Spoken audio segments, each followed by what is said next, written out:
Waktu Pak Prabowo kalah dengan Pak Jokowi, kami kami bertempur berdua. Ya, dia marah sama saya. Tapi saya bilang, wah faktanya ya ini, kita mau apa gitu. Disitulah saya lihat kebesaran jiwanya dia. Dia bilang, ya udah bang, kalau gitu dia hormati keputusannya. Dan saya melihat kinerja Pak Prabowo, tentu dia juga manusia yang tidak luput dari kekurangan. Tapi saya ingin sampaikan bahwa dia bekerja keras dan menurut saya sangat pintar, dan juga kecintanya pada NKRI ini tidak bisa dan tidak perlu diragukan. Sudah dibuktikan, itu yang penting. Dan calon wakil presiden pun saya kenal saudara Gibran dari sejak muda, dan bagaimana keteguhan hatinya. Maka saya tidak setuju waktu sampaikan anak ingusan, karena orang tidak berhitung. Sama dengan Pak Jokowi waktu menjadi wali kota untuk menjadi gubernur DKI, orang memandang sebelah mata. Kita belajar, anak-anak muda Indonesia, jangan pernah memandang sebelah mata orang lain. Orang lain itu punya kemampuan-kemampuan tersembunyi yang tidak terlihat.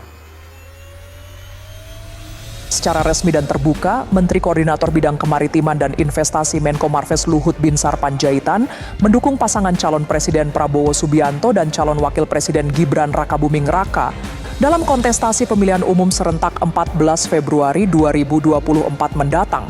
Bukan tanpa alasan Luhut mendukung paslon nomor urut 2, Luhut memandang pasangan nomor urut 2 ini memiliki visi keberlanjutan dan hilirisasi yang jelas untuk melanjutkan program pembangunan yang telah dikerjakan Presiden Jokowi selama hampir 10 tahun ini.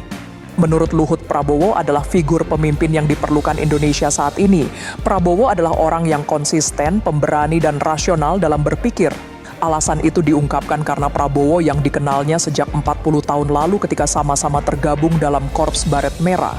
Selain itu, Luhut menilai positif pilihan Prabowo untuk menggandeng putra sulung Presiden Jokowi Gibran Rakabuming Raka sebagai pendampingnya. Gibran menurut Luhut bisa mewakili visi dan kepentingan anak muda dalam pemerintahan berikutnya. Saudara, sebangsa, setanah air dimanapun Anda berada, saya Luhut Binsar Panjaitan ingin memberikan testimoni saya mengenai pemilihan presiden sekarang ini. Saya kenal sekali calon presiden dan calon wakil presiden ini. Karena menurut perkenalan saya misalnya dengan Pak Prabowo, saya sudah berkenalan mungkin hampir 40 tahun ya, berteman dan bekerja bersama-sama. Dan saya melihat kinerja Pak Prabowo, tentu dia juga manusia yang tidak luput dari kekurangan. Tapi saya ingin sampaikan bahwa dia bekerja keras dan menurut saya sangat pintar, dan juga kecintanya pada NKRI ini tidak bisa dan tidak perlu diragukan. Sudah dibuktikan, itu yang penting. Kami sama-sama di Kopassus, di Baret Merah, dan saya kenal waktu dia masuk di Kopassus Letnan 2 dan saya waktu itu Letnan 1. Dan tugas operasi di tim-tim maupun di beberapa tempat lain yang dilakukan, ada yang tertutup, ada yang terbuka, itu tuh dilakukan dengan baik sekali. Jadi saya ingin sampaikan bahwa proven, itu kalau mungkin bahasa kerennya mungkin, ya dia sudah terbukti lah, mampu memanage dalam keadaan susah sekalipun. Dan calon yang lain pun saya kenal, calon presiden yang lain saya kenal, terutama dalam COVID kemarin, tidak ada yang saya tidak kenal gubernur itu. Dan dalam keadaan krisis itu pun saya tahu bagaimana kiprah dari masing-masing gubernur itu.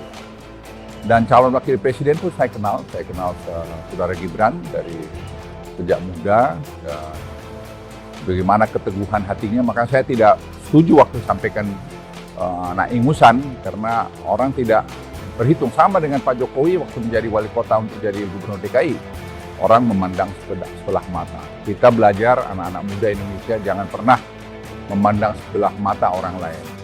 Orang lain itu punya kemampuan-kemampuan tersembunyi yang tidak terlihat, karena dia belum dapat kesempatan. Saya kenal Mas Gibran ini sebenarnya juga belum lama-lama amat. Ya. Tapi saya lihat sepak terjangnya di Solo, itu sama seperti ayahnya, Pak Jokowi waktu beliau jadi wali kota. Saya kenal beliau jadi wali kota. Tidak ada orang yang pernah menduga Pak Jokowi akan sehebat ini. Karena waktu itu orang bermimpi, melihat bahwa Pak Jokowi ini hanya wali kota di Solo, masa iya terus bisa jadi presiden. Tapi saya terus terang melihat tidak begitu, karena saya lihat Pak Jokowi itu punya determinasi yang tinggi. Kemudian saya lihat Pak Gibran itu juga menata Solo itu juga luar biasa. Saya pergi beberapa kali ke Solo, dan saya lihat dia mengikuti jejaknya Pak Jokowi. Waktu Pak Prabowo kalah dengan Pak Jokowi, kami bertempur berdua. Ya, dia marah sama saya. Ya tapi ya saya bilang, wah faktanya ya ini, kita mau apa gitu. Disitulah saya lihat kebesaran jiwanya dia. Dia bilang, ya udah bang, kalau gitu. Dia hormati keputusan itu. Walaupun tentu dalam periode tertentu beliau galau juga, yang saya masuk akal saya. Tapi kemudian dia mau bergabung lagi dengan Pak Jokowi. Dan kebesaran jiwa Pak Jokowi juga mau mengambil dia. Di mana kita cari pemimpin seperti begini gitu loh. Saya ingin menyampaikan pada Anda sekalian, kita akan memilih presiden tanggal 14 Februari ini.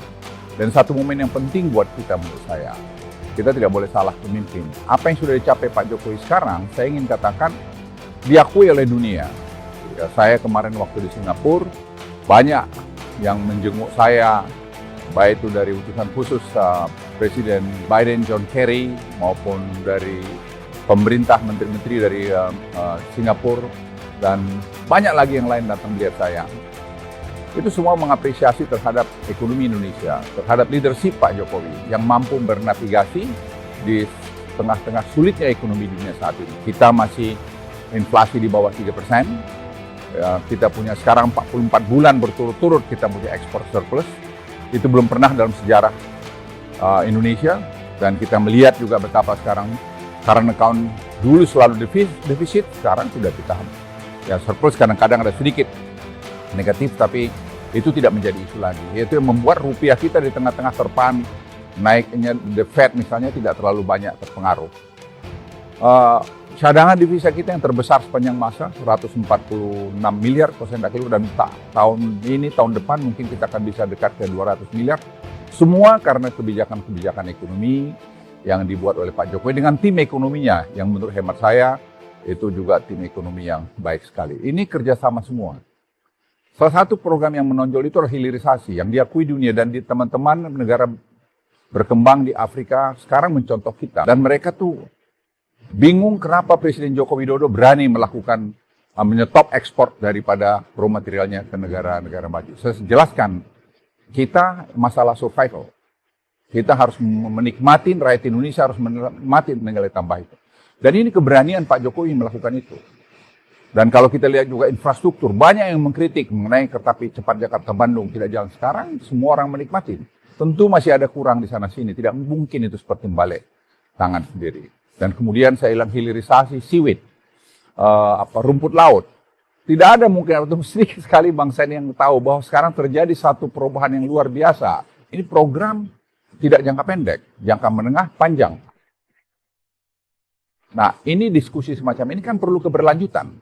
Tidak mungkin selesai zamannya Pak Jokowi, dan tidak mungkin juga selesai semua pada zaman presiden yang akan datang. Oleh karena itu kontinuitas menjadi kunci. Keberlanjutan menjadi kunci. Tidak perubahan-perubahan. Perubahan itu kita mulai dari nol lagi. Mulai dari nol lagi itu saya mengalami 10 tahun sebagai pembantu presiden, sebagai kepala staf presiden, dan sebagai menteri berbagai jabatan. Tidak gampang. Yang ngomong-ngomong itu ya hanya omong-omong aja. Coba dilakukan. Saudara-saudara sekalian, diskusi ini yang saya tawarkan beberapa kepada calon presiden itu, dan wakil presiden itu. Tapi yang merespons sangat positif dan langsung juga dengan langkah-langkah dia adalah Pak Prabowo. Berapa kali saya menyampaikan kami ada begini, beliau datang. Beliau datang ke kami, dan beliau mengirim timnya ke kami, dan berbicara dengan tim kami, dan beliau sangat setuju, dan ini harus dilakukan. Dia bilang sama saya, Bang, ini harus dilakukan, harus diteruskan. Karena ini program yang sangat baik sekali.